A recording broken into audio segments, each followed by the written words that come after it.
Okay, first question is this one, and there are two key concepts that you need to know. So let's read it first, and later we review these two key concepts. First, a hydrophobic amino acid R group, the side group, would be found where in a properly folded protein. So two concepts. The first concept is what is hydrophobic, and the second concept that you need to know is what is an R group. So hydrophilic, so in both cases, hydrophilic and hydrophobic, the hydro comes from a Greek root that means water, and philic means love, and phobic means fear. So these are compounds, the hydrophilic are compounds that like to interact with water, the hydrophobic are compounds that repel water. So, for example, fats are a clear example of a hydrophobic compounds, while salt and ions are examples of hydrophilic compounds. We have amino acids that are hydrophilic, but we also have amino acids that are hydrophobic. Good. Now the second concept. So now we know that is hydrophilic and hydrophobic, and they tell us you have a hydrophobic amino acid, and we need to know what is an R group. And remember, an amino acid is composed of four main components. They all share the same amino group, uh, the carboxyl group, and this alpha carbon. All of the amino acids share the same, all these compounds, but they change in the R group. So this R group will be hydrophobic. And they are asking you, okay, when the protein is folding, you know, so you start folding and folding, where all these R groups are going to be located? Are going to be located inside, or are they going to be located outside? What is going to happen? So one option is that they can be located at the end of the protein chain. Other ones that will be forming bonds with the R groups will be inside, like I said, show here. They could be outside, and they can be forming peptide bonds with the next amino acid in the polypeptide chain. Okay, so definitely E doesn't make sense. It's not answering any question. This is any normal behavior, forming peptide bonds with the next amino acid. So the peptide bonds are a normal behavior, but the R groups are not involved in the in the in forming the new peptide bonds. They are only the amino and the carboxyl group. So the amino and the carboxyl group. So this is wrong. At the end of one change, no. Forming hydrogen bonds with R groups. This is wrong. So it could be one of these two. And let's see the answer. Another concept that is basic for you to understand this, to answer this question, is that proteins have four protein levels or structures. So the primary, secondary, tertiary, and quaternary. And here, the important that you need to remember is these two. The tertiary, and here there is interaction between the R groups, and those interactions are very important. So here in this schematic, I want to show you what happens when you have an unfolded polypeptide and what happens when you have a folded polypeptide. Yeah, and here you have an aqueous environment like what you have in a living organism. So here you can see what is the primary structure. So in the primary structure, you have just the sequence of amino acids. And remember, amino acids have R groups, and here this R group here showing that some of them they have polar side change, and here also have non-polar, yeah, and they are in both sides. So one can be here and one could be here. But when they fall in a particular pattern. The ones here that are in green, that they will be inside are the ones that are non-polar.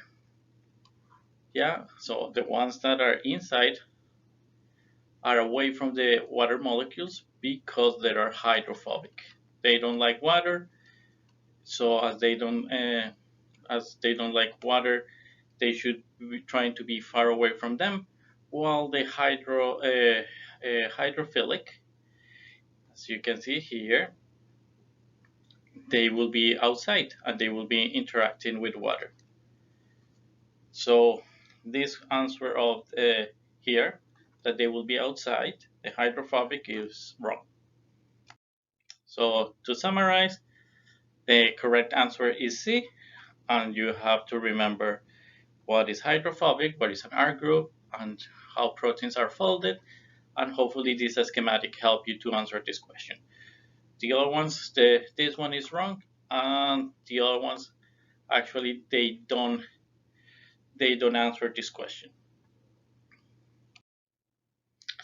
Okay, in this question, here the key will be this coil or fallbacks, coils and folds. So let's read it, and you can see why that is the key part of that question. So some regions of a polypeptide may coil or fall back on themselves. This folding is called question mark, and the coils or folds are held in place by. Okay, so and the hint here is very important. Consider the levels of protein structures and the possible bonds and interaction between the different regions of a polypeptide. So they are telling you, these coils and fallbacks. There is a relationship between the coils and fallbacks and the level of level of protein structures. And so, if you remember, we have again primary, secondary, tertiary, and quaternary structure. Here, I'm sure that you know this is only the primary, the amino acid sequence. And here, if you see here is the secondary protein structure, and here is formed by coils and fallbacks. Coils and folds. So here, this is the key. If you know, just with this information, you know that the answer will be secondary structure. So not A is wrong, 4 is wrong, first is wrong, so it's between B and C. And here, even if we don't continue with the question, you know that peptide bonds and you have hydrogen bonds. So the peptide bonds are common in all the different between amino acids. So maybe this is not what is holding together the secondary structure. This is holding together the primary structure because one amino acid joined to another one using these peptide bonds. On the other hand, these ones, and I will show you in the next slide, the secondary structure is held by hydrogen bonds. So let me show you that. So as I said, primary structure is not the right answer. And here you have the peptide bonds that I just show you, and here you will see that the coils and folds that I show you in the lecture, in the video lecture, is the key, and here you have these coils here and folds here, and if you see here, there are interactions here, and those are hydrogen bonds. So let's try to explain more in detail what is happening here. So if you see here, you have the carbonyl groups with an oxygen, and here you have the amino group here. So carbonyl here, amino group here.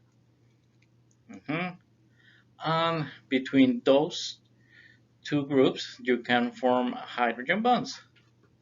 So in both cases, in the coils and in the fold, the same thing is happening. Here you have again the carbonyl group here, and you have the amino group here, and they form hydrogen bonds. You can see hydrogen bonds.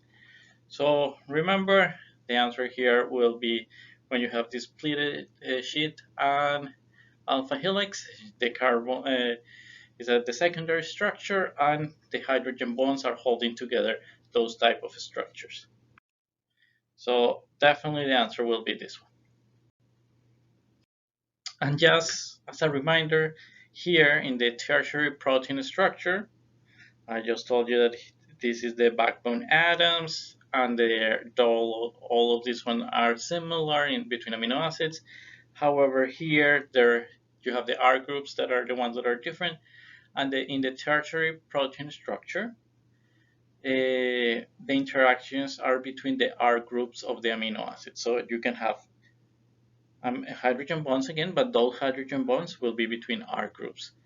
Yeah, it will not be between the amino and the carbonyl groups of the amino acids. It will be between the R groups. So it will not be between these ones. It will be between this one in the tertiary structure. And you all not only make a hydrogen bonds, you also make disulfide bridge. You can also make ionic bonds. And these are important again in the tertiary structure, not in the secondary structure. And remember, the secondary structure don't involve R groups, so this is wrong.